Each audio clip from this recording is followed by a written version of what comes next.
April 18, 1942. Somewhere in the gray, white-capped swells of the North Pacific, 800 miles from the Japanese coast. The air is thick with the scent of salt spray and high-octane aviation gasoline. On the rain-slicked deck of the USS Hornet, 16 B-25 Mitchell bombers strain against their tie-downs. Their twin engines coughing blue smoke into the gale. The vibration is not just in the metal, it is in the marrow of the men. Lieutenant Colonel Jimmy Doolittle looks out over the nose of his lead aircraft, knowing with absolute mathematical certainty that this is a one-way trip. There is no enough fuel to come home. There is only enough to strike, to prove the impossible, and then to vanish into the Chinese fog. For 80 years, that was the price of American reach, the heavy tax of the ultimate sacrifice paid in empty fuel tanks and ditching in the dark. Fast forward to the present. We are at 30,000 feet, over a featureless stretch of the same Pacific. Beneath a canopy of stars so bright they look like bullet holes in the velvet of the night. The sound here isn't the roar of 1940s radials, it is the low, predatory hum of two Pratt & Whitney high-bypass turbofans. Inside the cockpit of a KC-46 Pegasus, Major David Boone Miller adjusts the dim red glow of his instrument panel. He isn't carrying bombs. He is carrying something far more volatile and far more precious, 212,000 pounds of JP-8 jet fuel.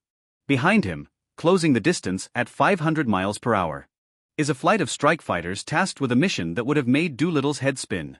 They look at the blue expanse of the map and they think, they cannot reach us here. The horizon is our shield.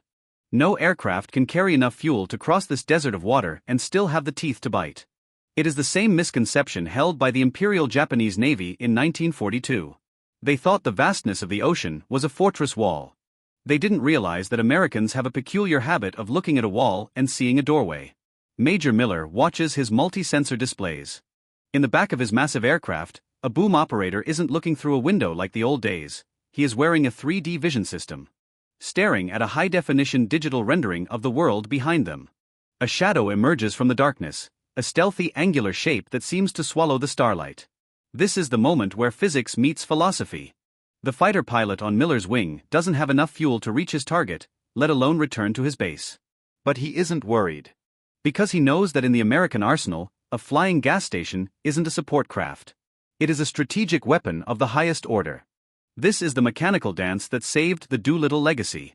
In 1942, those 16 crews were forced to choose between the mission and their lives because the technology to bridge the gap didn't exist. Today, that choice has been engineered out of existence.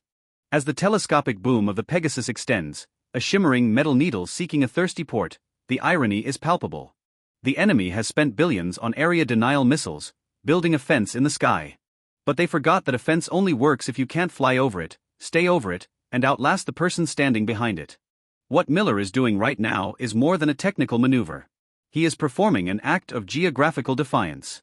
By connecting these two machines at 500 miles per hour, miles above the Earth, he is effectively moving the American coastline thousands of miles closer to the enemy's front door.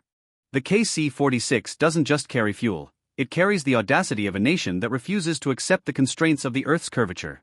The truth is, the most dangerous thing America ever built wasn't the bomb. It was the ability to deliver it from a garage in Missouri to a palace in a desert half a world away without ever touching the ground.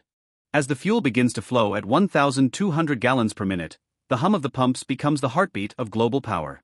The horizon hasn't moved, but for the men in those cockpits, it has ceased to be a limit. It has become a destination. To understand how the KC-46 Pegasus became the silent guardian of the American reach, we have to look back at the shadow that haunted the Pentagon in the years following 1945. World War II had been won, but the cost of distance had been astronomical.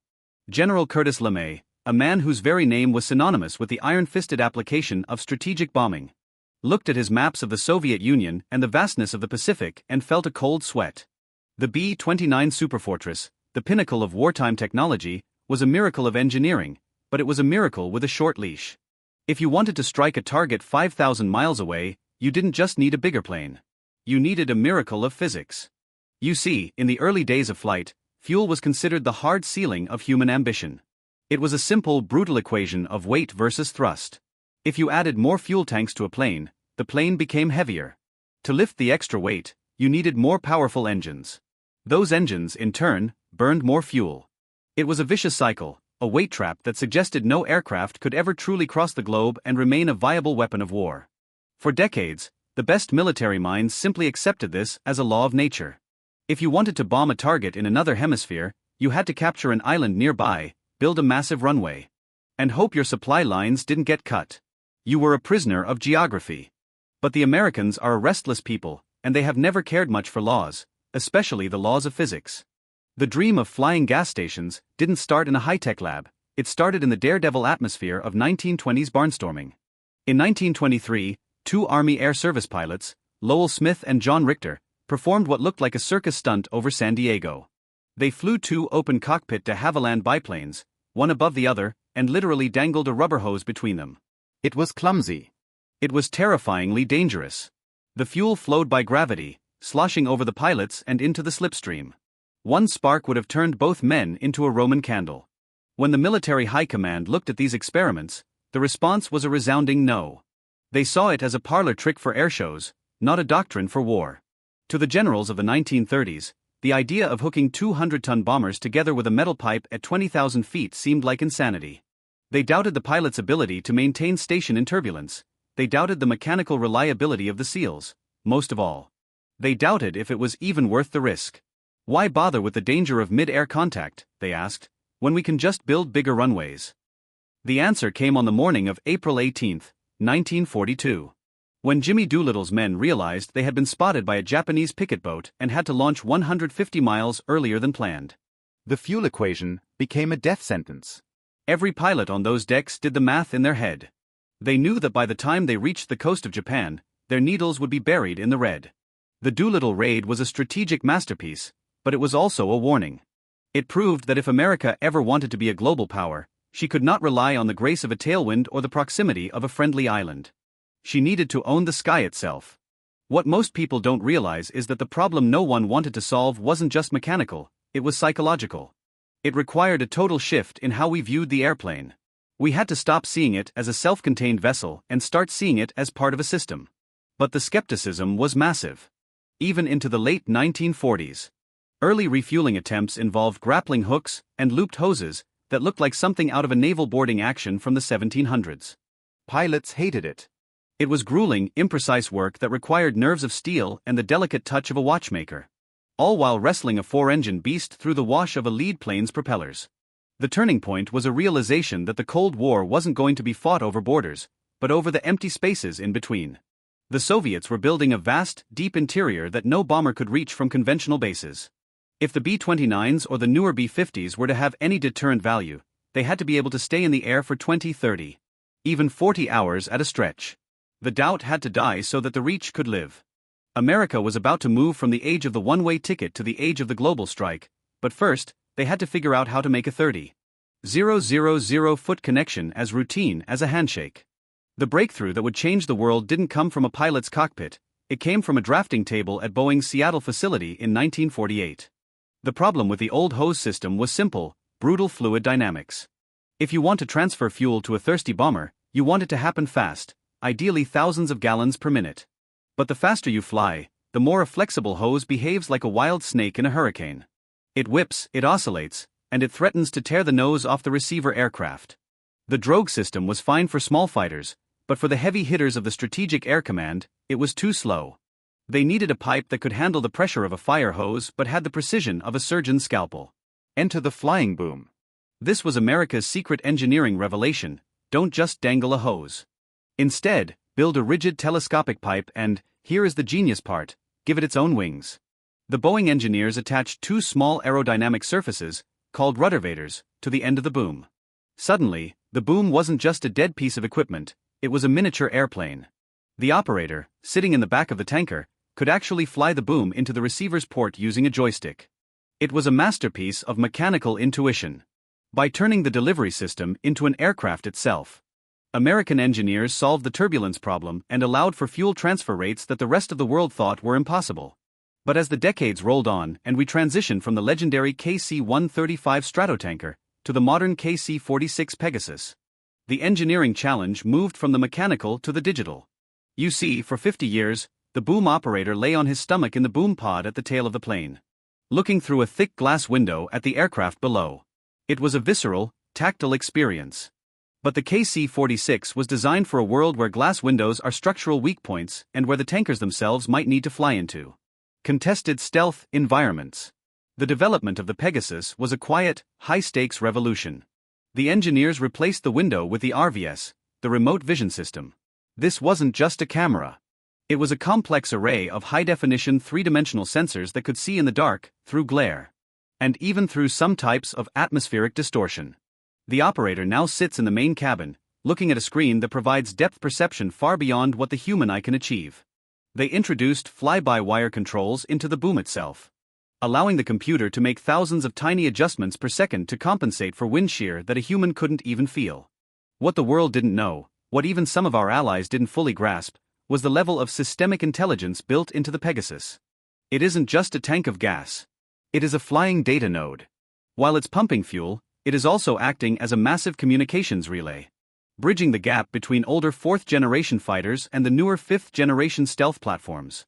It sees the entire battlefield and shares that vision with the planes it is feeding.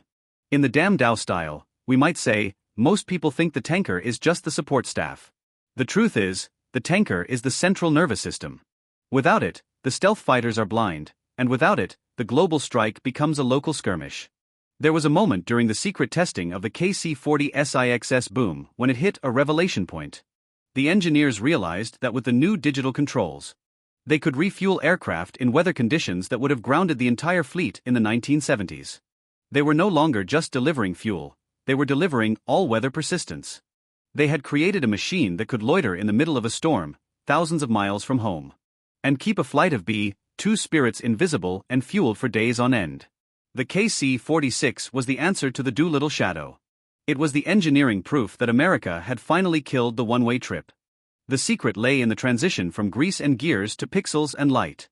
The mechanical dance had become a digital symphony, and the result was a capability that no other nation on Earth has been able to replicate at scale. They thought building a fast jet was the hard part. The truth? The hard part is building the machine that makes the fast jet relevant for 24 hours straight. January 17, 1991. The sky over the Atlantic is a black, freezing void. 7 B-52G Stratofortresses, heavy with 35 AGM-86 cruise missiles each, are lumbering through the darkness. They have just crossed the midpoint of a mission that will go down in history as Senior Surprise, but the crews know it as the beginning of Operation Desert Storm. These bombers didn't take off from an island in the Pacific or a secret base in Turkey. They took off from Barksdale Air Force Base in Louisiana. They have been in the air for 10 hours, and they have another 25 to go. In Baghdad, the Iraqi High Command is confident. They have looked at the maps. They have calculated the range of the American aircraft stationed in Saudi Arabia. They have a sophisticated, integrated air defense system, the CARI, that is designed to detect and destroy any strike package as it crosses the border. They believe they have time. They believe the geography of the Middle East is their ally. In their minds, a bomber coming from America is a fantasy, it's a logistical impossibility. They are waiting for a fight that stays within the neighborhood. What they don't see, what the Iraqi radar cannot possibly detect, is the invisible bridge of steel stretching across the ocean. It was a daisy chain of tankers, a relentless, 35-hour-long mechanical ballet. For every B-52, there were multiple KC-135s and KC-10s waiting in the dark corners of the sky over the Atlantic, the Mediterranean, and the Red Sea. This wasn't just a deployment. This was the first time the world realized that the United States had successfully deleted the concept of distance from the dictionary of war. You see, the first blood of the refueling age wasn't a dogfight, it was a connection. It was the moment a boom locked into a receptacle over the mid-Atlantic, allowing a bomber to bypass 3 continents without ever landing. When those cruise missiles finally impacted their targets in Baghdad, the Iraqi commanders weren't just shocked by the explosions, they were paralyzed by the implications. They asked, where did they come from? The answer, Louisiana, was a psychological hammer blow. It meant that no target on the planet was safe. It meant that the safe haven of the rear echelon no longer existed.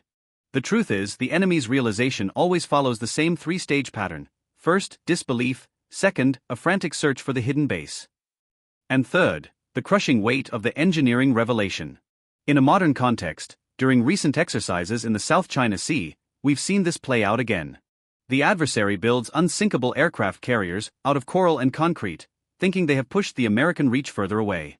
Then, they watch on their long-range sensors as a flight of KC-46 orbits just outside their no-go zones, feeding stealth fighters that stay on station for 8, 10, 12 hours at a time. How are they still there? They wonder.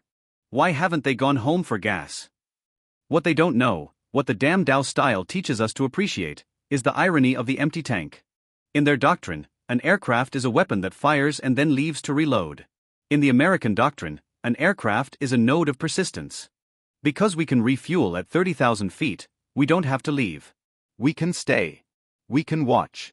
We can wait for the perfect second to strike.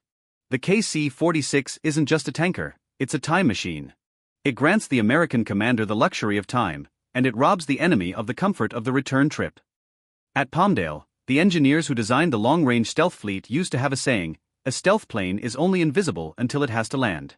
Landing is the point of maximum vulnerability. By perfecting the KC-46, America ensured that her most lethal assets don't have to land until the job is done. That is the moment of the enemy's real realization, not when the bombs hit, but when they realize the sky itself has become a permanent American outpost. They looked at the horizon and saw a boundary. We looked at the horizon and saw a refueling track. If you want to understand the true source of American military dominance, don't look at the F-35 stealth coating or the Virginia-class submarine's silent screws. Look at the Iron Bridge. At any given moment every single day, there is a giant S curved across the globe, a continuous, rolling line of tankers that connects the American heartland to every theater of operations on the planet. This is systemic dominance.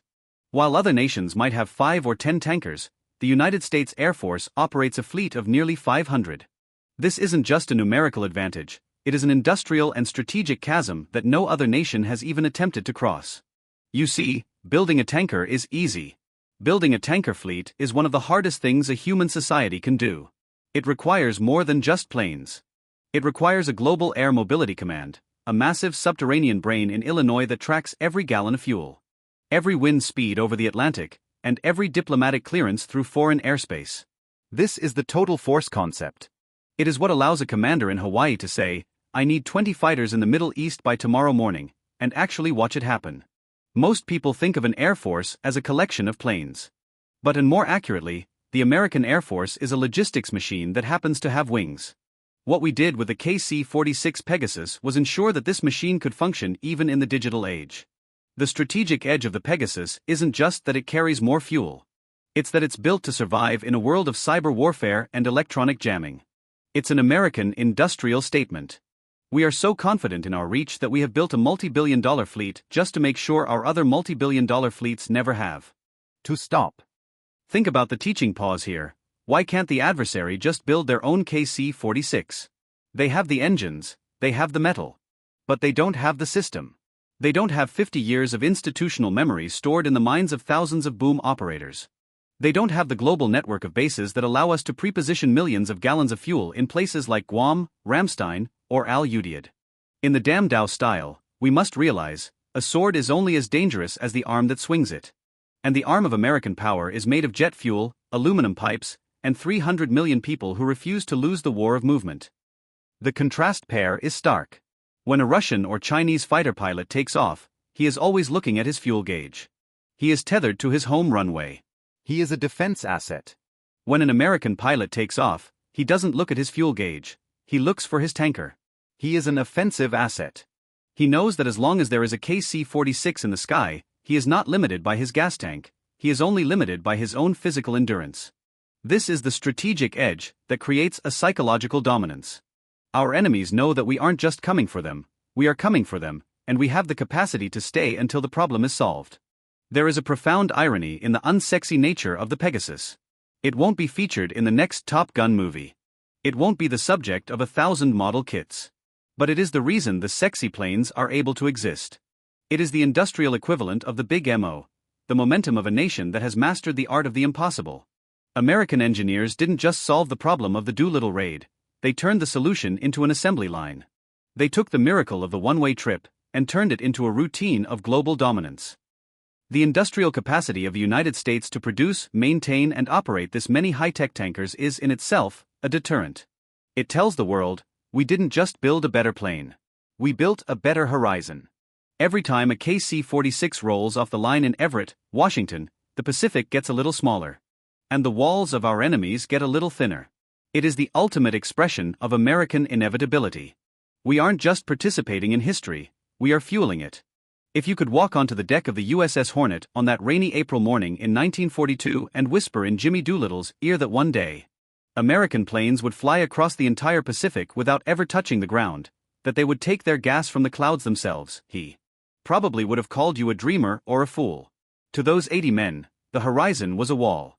It was a hard blue line that marked the limit of their lives and the end of their mission. They embraced that limit because they believed that the target was worth more than the return trip. They were a generation that accepted the tyranny of distance as the price of freedom. But 80 years later, as you watch the silhouette of a KC-46 Pegasus disappear into the glow of a setting sun over the East China Sea, you realize that the real legacy of the Doolittle raid isn't just the strike itself. It is the refusal to ever let American servicemen be that vulnerable again. The aftermath of the raid wasn't an ending, it was an engineering mandate. It was the birth of a national philosophy that says, no ocean is too wide, no desert is too deep, and no sky is out of our reach. You see, the KC-46 isn't just a machine built of titanium and kerosene. It is a monument to the American refusal to accept the world as it is. Most nations look at a map and see spheres of influence or geographical constraints. America looks at a map and sees a design problem that needs to be solved. We have functionally deleted the word remote from the American dictionary. Whether it is a humanitarian mission delivering food to the ends of the earth or a stealth bomber delivering a message of deterrence to a tyrant's doorstep, the capability is the same. It is the ability to say we are here, and to say it anywhere at any time. The philosophical weight of mid-air refueling is found in that small metallic click when the boom locks into the receptacle. In that 1 second, the two aircraft become a single organism. It is a mechanical handshake that transcends the individual. It is the promise that the pilot in the fighter is not alone, that behind him stands an entire industrial civilization, a global network of tankers, and a legacy of engineers who spent decades making sure he would have the one more gallon he needs to get home. It is the engineering embodiment of the American creed: we leave no one behind, even if they are 30,000 feet in the air and 6,000 miles from home. What they didn't know in 1942 was that the Pacific Wall was a temporary obstacle of history, not a permanent law of nature. Today, the world marveled at the sheer distance of modern global strikes. But the secret was never in the speed of the jets or the payload of the bombs. The secret was in the flawless mechanical dance of the people who stayed in the dark, orbiting over the empty spaces of the world, making sure the wings of freedom never stopped beating. The KC-46 Pegasus is the silent, steel heart of that mission.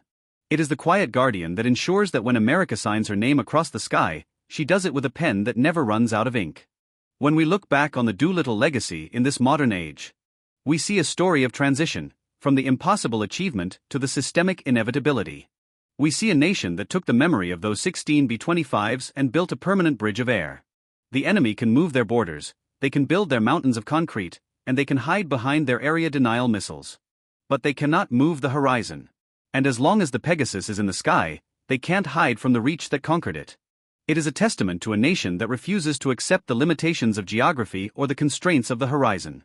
It wasn't luck that changed the world on that morning in 1942, and it isn't luck that keeps the world safe today. It is physics, precision, and the collective will of a people who decided that the sky shouldn't have a ceiling. The Doolittle shadow has finally been lifted, replaced by the enduring, sun-drenched silhouette of the tankers that keep the American century in flight. That was the moment the world realized walls no longer existed. They were just lines on a map that we learned how to fly over. They brought myths. We brought math. And somewhere in the silence after the last explosion, freedom took a breath.